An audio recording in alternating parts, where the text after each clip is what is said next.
My name is Sophia. At 31, I was still residing in an old two-story house with my parents on the outskirts of Cedar Falls, Iowa. To outsiders, it appeared as though I was reliant on them. To my parents, I was an unpaid responsibility. Ironically, I was the only one in the house with a consistent job. For 6 years, I had worked as an accountant at a modest agricultural supply firm. The salary wasn't great, but it was sufficient to cover electricity, water, internet, and occasionally even my parents' medical expenses, the kind they never mentioned but always assumed I would take care of. I never saw it as a problem. I believed it was just family, something you give to, without keeping score. Everything shifted on what should have been just another ordinary Tuesday, my 31st birthday. The sky was gray, the breeze carried the scent of damp earth, and the first bite of Midwest winter lingered in the air. I got off work close to 7 p.m., carrying a small paper bag with a discounted vanilla cake I picked up from the bakery down the street.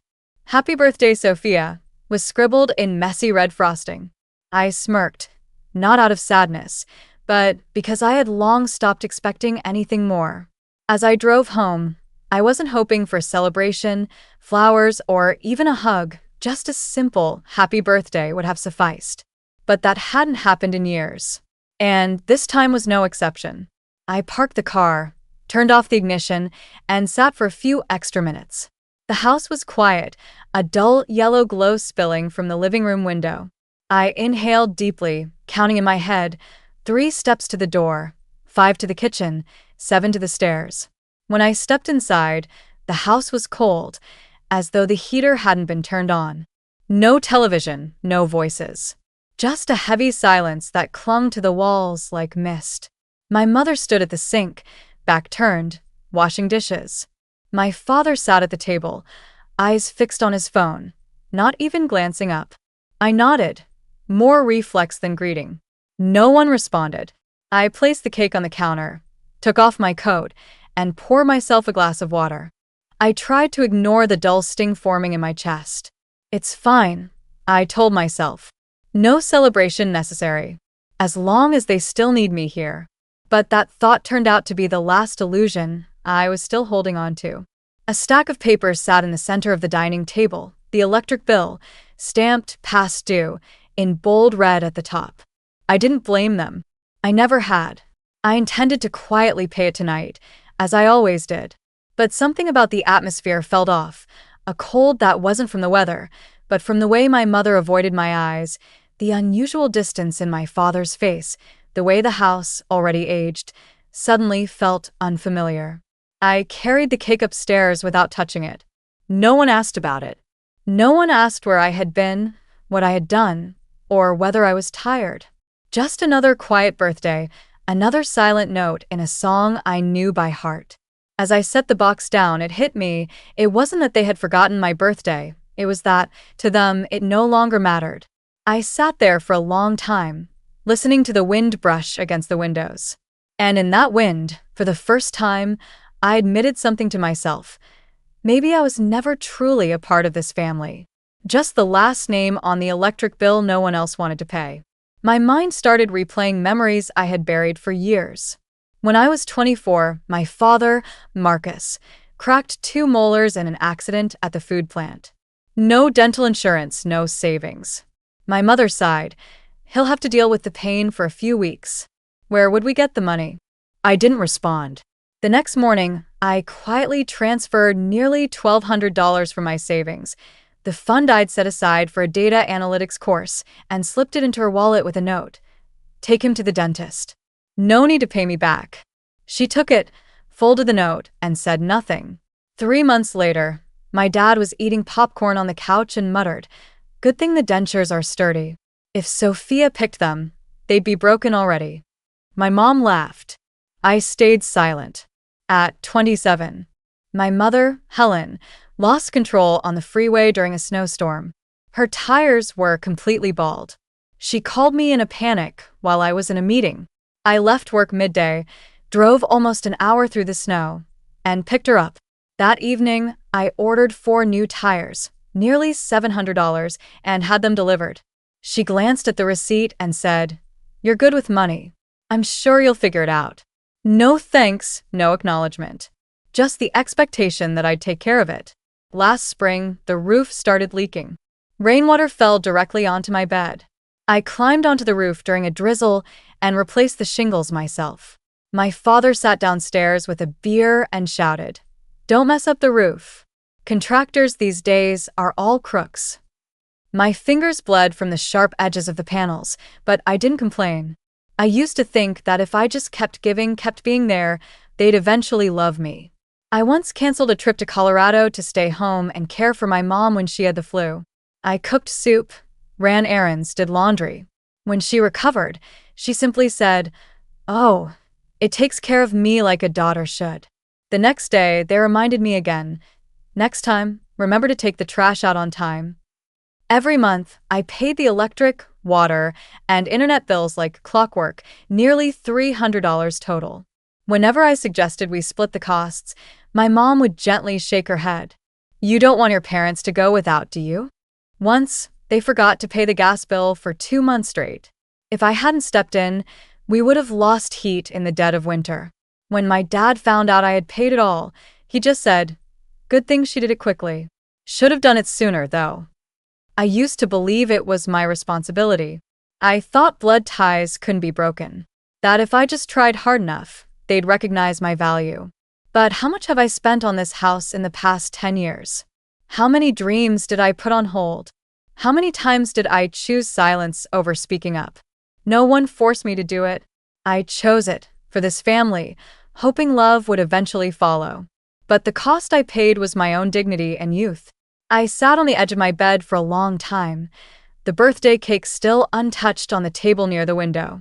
Outside, condensation blurred the glass with a soft haze. Everything felt stiflingly quiet, as if even the house understood what was coming and didn't want to bear witness. I changed out of my work clothes into a charcoal gray sweater, the only Christmas present I had received last year, not from my parents, but from a colleague. I washed my face, brushed my hair, and then walked downstairs as if I were entering a battlefield where the outcome had already been decided. The dining table was still there. The stew had gone cold, the mashed potatoes had stiffened, and the yellow kitchen light cast stark shadows on the wrinkles on my mother's forehead. Helen sat motionless, her hands folded in her lap. My father, Marcus, was on his 4th beer of the evening, slouched in a worn wooden chair, barely acknowledging my presence. I sat down and quietly picked up a green bean, chewing without tasting anything. No one spoke. No happy birthday, no questions, not even a real glance. It wasn't until I stood up to place the cake in the fridge that Marcus finally spoke, not loudly, but with a sharp edge. "Do you even know what time it is?" I turned, still holding the box. 9:10. "I came home after work." "At your age, still needing a place to stay? Don't you think that's a bit pathetic?" He looked at me not like a parent, but like a landlord annoyed with a tenant who was behind on rent. My mother remained silent. The way she held her knife over the meat reminded me of how she used to guide me in cutting birthday cake when I was a child. I set the cake down on the counter, like I was closing a chapter. "I don't think I'm just staying here when I'm the one paying for the electricity, the internet, and even your credit card balance last year." Marcus leaned forward, his voice tightening. "Covering a few bills doesn't mean you get to stay forever. This isn't a motel." I inhaled deeply, not surprised anymore, just achingly clear. "What exactly are you trying to say?" He crossed his arms and leaned back, as though he had been waiting for that question. "We've talked it over, your mother and I. It's time you moved out, preferably by the end of the week." I looked at my mother for the first time that night. Her eyes met mine, not cruel, just void. She gave the faintest nod, barely noticeable. I smiled, not because anything was funny, but because suddenly everything made such twisted sense that it almost felt like relief. My birthday wasn't forgotten. It had been turned into a deadline. No one responded. Only the ticking wall clock broke the silence, each second landing like a final ruling. I walked upstairs, every step louder than the words just exchanged. Each creak in the wooden floor counted down to the moment I would no longer belong there. Back in my room, The soft glow of my desk lamp fell over the birthday cake still quietly sitting there. The icing had melted slightly, and the red letters had started to smudge, as if even they were ready to fade away. I stared at it, not craving it, not admiring it, just feeling empty. Just like me.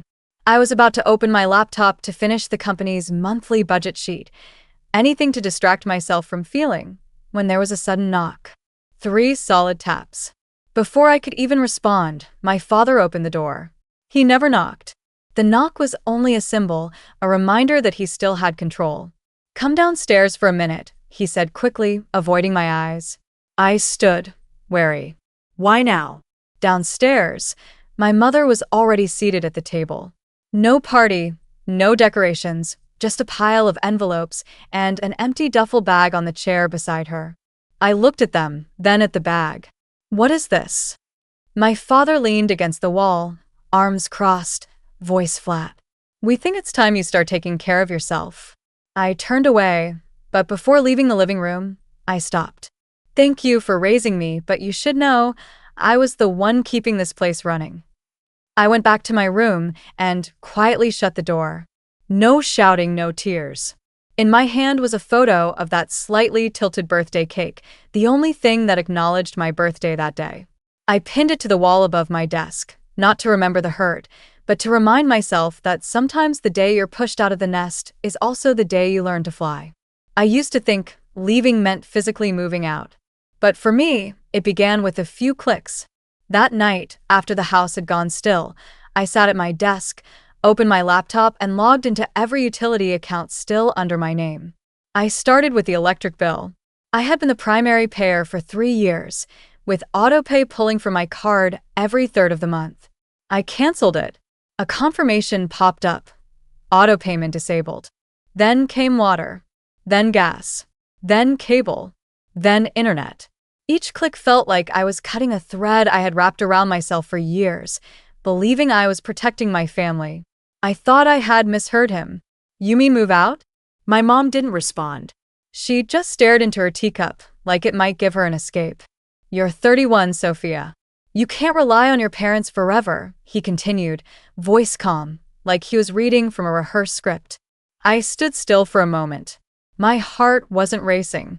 I wasn't scared. Just a strange, cold calm. "I'm not clinging. I paid for the power, the water, even Mom's car insurance last year," I said, my voice steady enough to surprise myself. "No one asked you to," my dad shrugged. "You chose to. And now it's time to choose to leave." I turned to my mother again. "What do you think?" She shut her eyes, and I understood. They had talked about this before. Her silent nod was all the confirmation I needed. This wasn't spontaneous. This was intentional. I didn't need to ask why. I already knew. Years ago, I almost left. But I stayed when Mom got sick. I told myself, family is something you don't walk away from. But now, they were the ones turning their backs on me. I packed a few clothes, my laptop, personal paperwork, a jar of lotion Mom once said smelled nice, and the cold birthday cake. As I dragged the suitcase downstairs, my father was watching television. He didn't even glance in my direction. My mother stood at the sink, drying the final glass. When I walked past her, she turned away without saying a thing. I placed the suitcase by the door. "I'll be out in the next few days." "I'm not leaving tonight," I said. No one protested. Then came the car insurance. I had bundled all 3 vehicles into one policy: mine, Mom's old Camry, and Dad's dented pickup. They claimed it saved money, and I, still believing that saving for them was an expression of love, agreed. I removed their 2 cars from the policy. The system prompted me for a reason. I selected ending support for non-household family members. I sat motionless. The ticking of the clock sounded like it was measuring the beats over the wreckage of a broken trust. The last step was the bank. My mother and I had once opened a shared sub-account and named it the Emergency Family Fund. It had begun with $500, but I was the one who kept making deposits.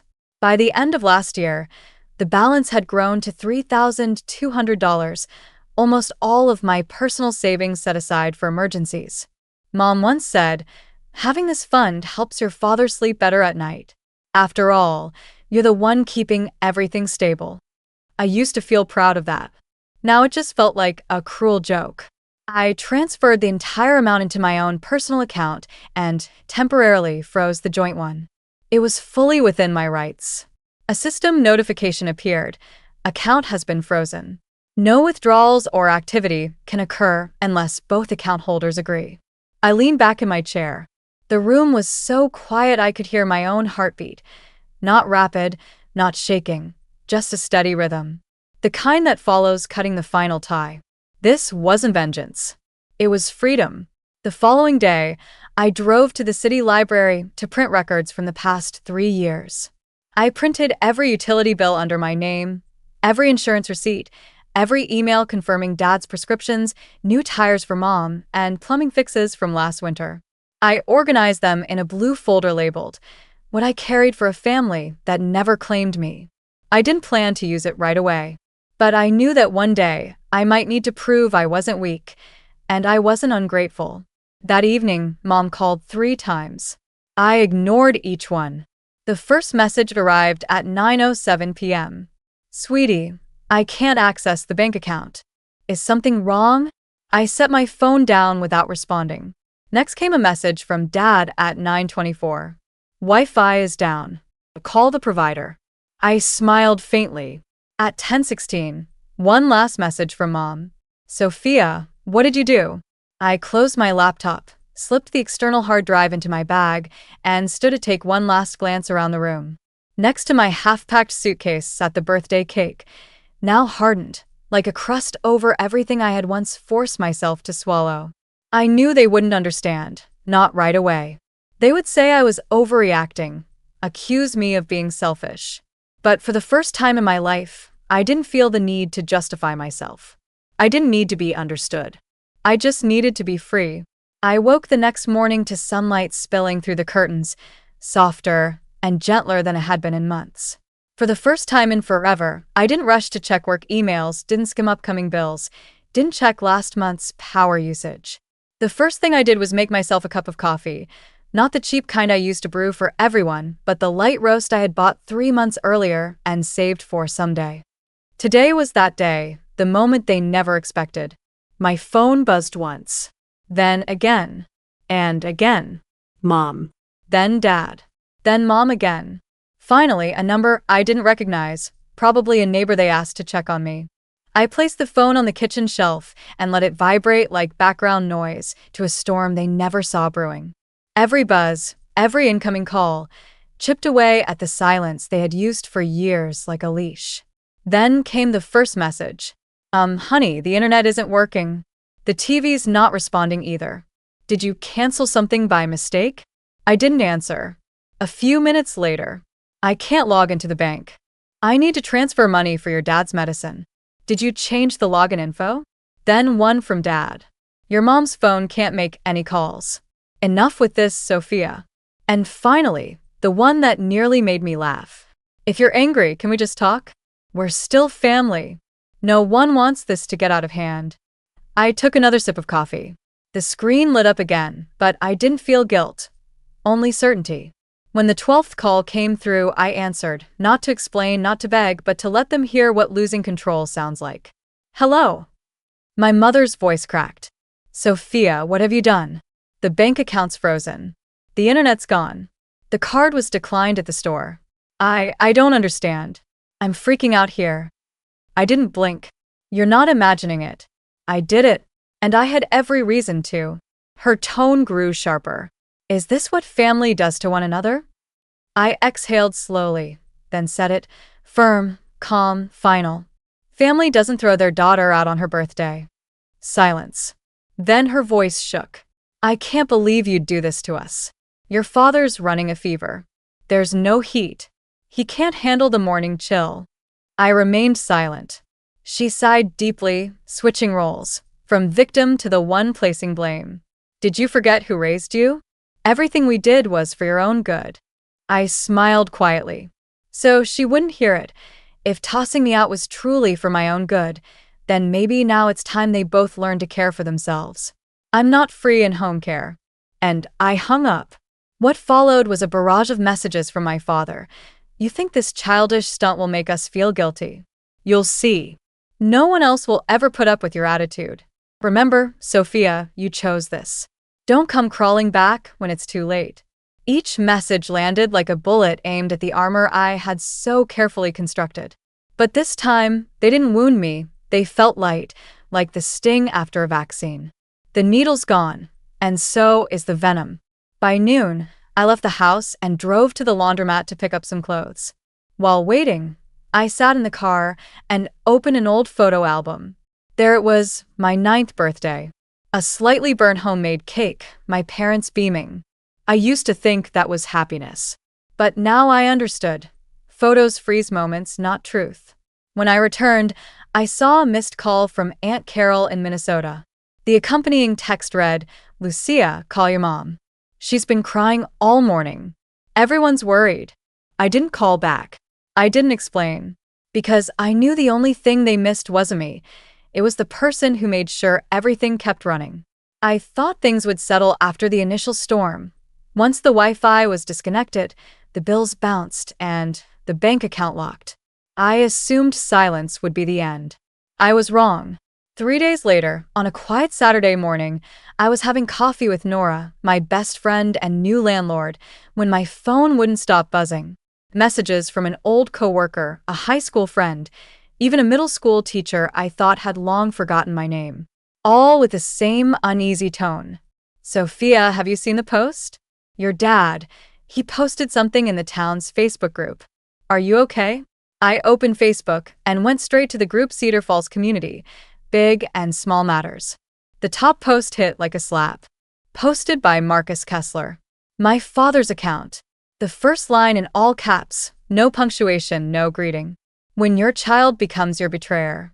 I read each line slowly.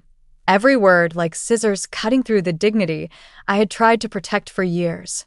We gave her everything we had. Years of sacrifice. Not one complaint. And now, in our twilight years, we've been left behind, with no power, no water, no access to medicine. All we ever asked for was gratitude. But she chose to abandon us and punish the entire house just for being reminded of responsibility. Attached was a photo. My mother, wrapped in a blanket, sitting in a dimly lit living room, had bowed in theatrical sorrow. I didn't know who took it, but it was clearly staged for maximum pity. Dozens of comments followed. "Kids today are terrifying. No parent deserves this. I'll be praying for you both." I set my phone down. My heartbeat stayed calm, strangely so. Nora looked over and asked gently, "What are you going to do?" I didn't answer right away. I didn't need emotion. I needed a strategy. That night, I pulled out the blue folder I had compiled the day I cut financial ties. I reorganized everything, labeled and numbered each document: electricity, water, gas, internet, insurance. I attached screenshots of bank transfers, payment history from my banking app, and emails titled "Payment Confirmation for Account," Marcus Kessler. I even found old texts, Mom asking me to front money for roof repairs after the autumn storm, Dad requesting help with car insurance after missing the deadline. I had saved all of it, never deleted a thing. I printed a copy of my father's defamatory Facebook post, highlighting each lie in red ink. At the end of the folder, I wrote one sentence by hand. "When truth is twisted into a weapon, silence stops being noble. It becomes complicity." I didn't post anything. Not yet. I let his post spread, because the deeper he dug, the clearer his true nature became. 3 days later, at the market, a middle-aged woman whispered to her friend when she saw me, "That's the girl who abandoned her sick parents in the cold." They didn't know I heard, but I did. Every word. That night, Nora asked, "Why haven't you said anything?"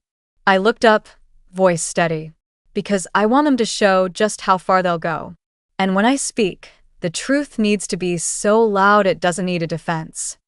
The real question was never if I'd respond, it was when. And when I did, it wouldn't be a story.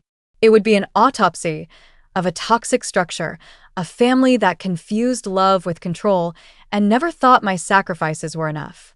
At exactly 4 o'clock in the morning, While the town slept beneath a veil of fog and flickering street lamps, I began to write. Not with rage, but with receipts.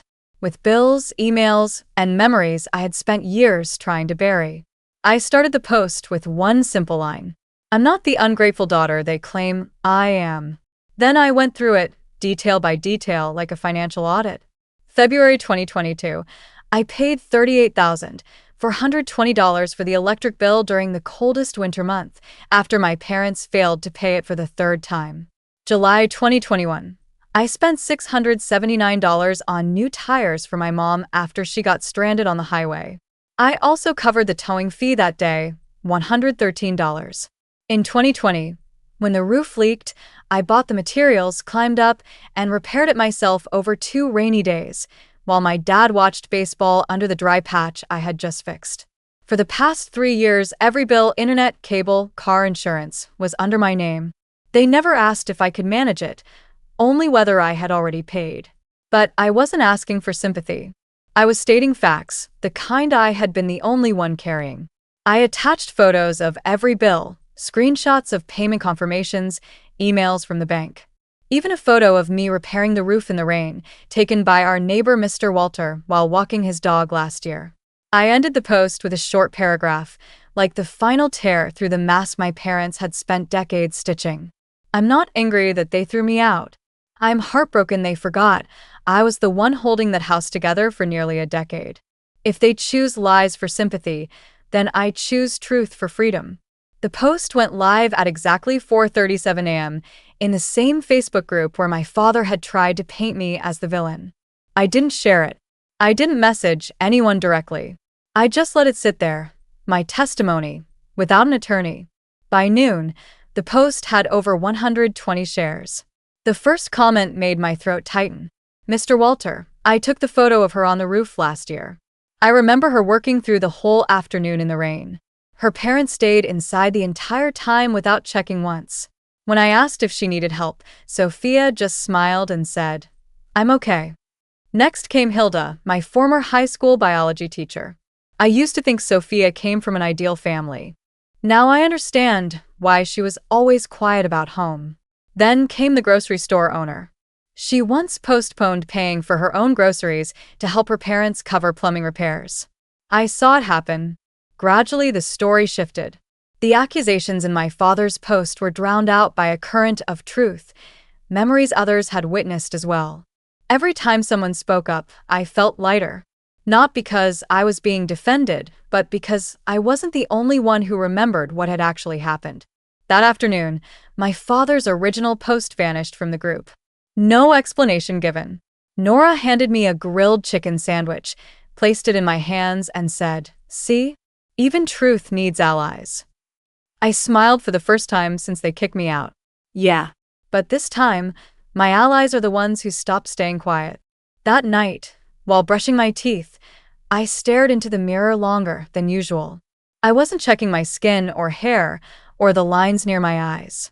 I looked into the eyes that used to drop with shame, but now could finally meet their own reflection. I thought about the years I gave, never asking for anything in return. The promises never fulfilled. The quiet yes I offered too many times, just to avoid letting someone down. None of that was mine to carry anymore. I wasn't shouldering them anymore. Not the bills disguised as love, not the silent sacrifices, not the ever-shifting expectations. The only thing I carry now is the truth. And truth, once sharp and cold, turned out to be lighter than any burden I had ever held. The summons arrived on a Monday afternoon, just as I stepped out of the community center where I had signed up for an advanced accounting course. A uniformed courier in a gray jacket handed me a thick envelope stamped Blackhawk County Court and said, Are you Sophia Kessler? You've been served. Civil suit contact info is inside. I wasn't shocked. Honestly, I had been expecting this. I just hadn't thought it would come so soon. I opened the envelope right there. The bold letters at the top of the page stood out immediately. Allegation, elder abuse, family abandonment, and dereliction of family duty. Filed by Marcus Kessler and Helen Kessler. I let out a short laugh, not because it was funny, but because I had predicted this. This wasn't about justice. It was control cloaked in legal terminology. That night, I pulled out all the documentation I had gathered. Original utility bills, bank statements, email chains with my mom, photos of the house I had personally repaired. I created a spreadsheet that outlined every dollar I had covered over the past 6 years. I sent everything to a nonprofit legal group in Des Moines. The intake staffer, a woman named Jenny, flipped through the folder, then looked up at me wide-eyed. "How long have you been dealing with this?" she asked. I answered calmly, like I was commenting on the weather. 12 years, give or take. She nodded, her tone firm. "They can file this suit, sure. But with what you've got, you can countersue, not just to have the charges dismissed, but for financial abuse and long-term psychological coercion." 3 weeks later, I stood in the Cedar Falls police station to file the official countersuit. Jenny came with me. We arrived 15 minutes early. Outside the waiting room, I saw my parents sitting on a wooden bench. My mom, wrapped in her old cardigan, was nervously twisting a tissue. My dad sat with his legs crossed, arms folded, eyes flicking over his phone screen without really reading anything. I walked in. He didn't look away. Helen's eyes met mine, red, though I couldn't tell if it was from crying or rage. Marcus looked at me like I was the villain in the story he thought he was writing.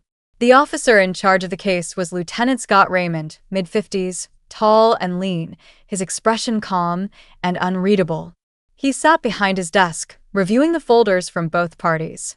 His eyes lingered longer on mine. "Miss Sophia, this is your file?" "Yes," I replied. "It contains invoices, payment confirmations, and relevant financial records." He turned page after page. Then came the roof photo, followed by my mom's email. "Sophia, your father hasn't paid the gas bill again. Please transfer the funds ASAP." Scott looked up at Marcus. "Mr. Marcus, Mrs. Helen, just a reminder that submitting a civil complaint with knowingly false or misleading information, particularly with the intent to harm someone's reputation or apply financial pressure, can constitute civil defamation and could be grounds for a countersuit." Marcus raised an eyebrow slightly. "I just wanted my daughter to understand the consequences of cutting ties with her family." Scott kept his tone even. "You're free to express that sentiment verbally. But submitting false documentation through the legal system is no longer just a family issue." Helen lowered her head. Marcus gripped his briefcase handle. For the first time, I saw uncertainty in his expression. Scott turned to me. "Would you like to move forward with a countersuit?" I nodded. "Yes. Because this isn't just personal anymore. It's a message to anyone who thinks parents can control their children indefinitely just because they gave them life." Scott signed the report and slid it across the desk. "I respect your decision." I stood, not looking back. As I walked out of the station, the early autumn sun touched my hair, warm in the gentlest way. Nora was waiting in the car, window rolled down, wearing a smile that asked no questions. I climbed into the passenger seat, buckled up, and let out a long breath. Nothing left to conceal. No more roles I had to contort myself into. For the first time in my life, I wasn't just defending the truth. I was strong enough to keep moving forward without needing anyone's approval. I signed the lease for a modest apartment on the west side of town in early November. It was on the 3rd floor, no elevator, peeling paint on the walls, windows that overlooked a parking lot, and an aging laundromat across the street. But it was mine. Not a temporary bedroom in my parents' house. Not a section of a shared space pressed against a window to avoid hearing their arguments. This apartment was small, worn, and missing modern comforts, but every inch of it belonged to me. And that gave me more freedom than any place I'd ever known. On move-in day, all I owned fit into 2 suitcases, clothes, an old laptop, and a small hand-drawn painting from my college dorm. Nora drove me there. She brought a warm thermos of coffee and a bag of homemade muffins. "Here's to beginning from here," she said with a smile, handing me the key attached to a maple leaf keychain. "Yeah," I replied. "From here, and this time it's for me." It took nearly a week to fix the place up. Every day after my shift to the local coffee shop, I stopped by thrift stores around the city. I bought a shaky wooden dining table I stabilized with a stack of old books, a faded fabric armchair once cherished by someone else, and a vintage lamp with a tilted shade that gave off a soft, golden glow. I hung up curtains, scrubbed the floors, and scattered sticky notes around the kitchen. Today doesn't have to be perfect. Just okay is enough. Over the weekend, I painted the living room walls a gentle blue. The smell gave me a minor headache, but seeing the color settle beneath my brush felt like repainting the past, this time with colors of my choosing. On Friday night, I updated my resume. I finally removed my parents' address. For the first time in 31 years, I didn't have to list it on any official document. Under skills, I added household budget management, not as a joke, but as a statement of truth. I had handled finances for 3 people on a tight income for nearly a decade. Now, I plan to turn that skill into a career. I applied to 2 internal accounting roles at nonprofit organizations in town. Both required stress management, internal communication, and independence, strengths I had in abundance but had never dared to name. Each morning, I brewed coffee just for myself. Not the cheap instant kind I used to make for the entire household, but a cup exactly the way I liked it, Guatemalan beans coarsely ground, with a dash of cinnamon. I sipped it on the balcony, watching traffic go by below. The world outside remained noisy. But inside me, something had finally quieted. I started journaling again. Not to vent, but to track progress. Day 12. Sophia ignored her mom's 8th voicemail. Day 16. Sophia fixed a leaking faucet with a $3 screwdriver. Day 20. Sophia made spicy Thai noodles, not too salty this time. They might seem trivial, but to me, they were signs of a woman finally living her own life, not just surviving to hold someone else's together. One night, while clearing out a kitchen cabinet, I found an old birthday candle tin. Not from this year, that cake had long since been tossed out. This was the tin I'd planned to use to quietly celebrate my birthday alone. I took out one candle, placed it in the center of the table. No singing, no clapping, but I lit it. The tiny flame danced, casting light on the blue walls I had painted myself. I didn't make a wish. I simply whispered one thing. Thank you for not giving up. December came, blanketing the city in a gentle layer of first snow, like a silent blessing. I curled up in my old armchair, wrapped in the quilt Nora had given me as a housewarming present, holding a half-read book and a mug of hot cinnamon tea. There was no sound except the wheezing of the old heater and the delicate tapping of snow against the window. But in that stillness, I felt something I once thought unreachable: peace. No angry texts. No late-night calls demanding explanations. No stepping into a home that felt like an emotional minefield. Just me, a small room, and passing moments of freedom that I was learning to stretch into forever. One Monday morning, I found an envelope with no return address, no postage, no markings. Inside was a handmade card, placed gently into my mailbox, with a note written in blue ink. You are never the problem. Some people are just afraid of those they can't control. No signature. But I knew it was from someone who had truly seen me, even from a quiet distance. I pinned the card beside my desk. Every time I glance at it, I remember. Some people were watching in silence, and chose not to stay silent forever. That birthday candle, the one I lit not for wishes, but as a reminder that I still existed, now sits on my bookshelf next to the hand-drawn painting from college. I didn't keep it because it was beautiful. I kept it because it's still here. It marks the moment I chose to rise, not sink. The moment I understood that waiting for an apology from someone who doesn't believe they're wrong is emotional suicide. And that forgiveness sometimes begins by releasing the expectation of receiving it. I'm not sure if Marcus and Helen ever genuinely felt remorse. I no longer require the answer. Their silence following the police hearing felt like the final note of a song no one wished to hear anymore. I didn't reach out. I didn't retaliate. I didn't attempt to reconnect. Not out of resentment, but because I had found peace. Not everyone who brings you into this world is meant to journey through it with you. And family, the very thing I once gave up my youth to shield, turns out it isn't defined by blood. It's formed through mutual respect, attentive understanding, and love that comes with a simple condition: do no harm. I still reside in that modest apartment, even though my new position could easily allow for something larger. But I'm in no hurry. I want to remain a bit longer in this place where every worn-out corner holds a piece of the path I walked to rebuild myself. I still sip cinnamon tea each morning. I still organize the pantry every Sunday. I still write a few lines in my journal every night, not to recall sorrow, but to remind myself of how far I've come. One early New Year's evening, Nora dropped by with a bag of black-eyed peas and a pot of her homemade butternut squash soup.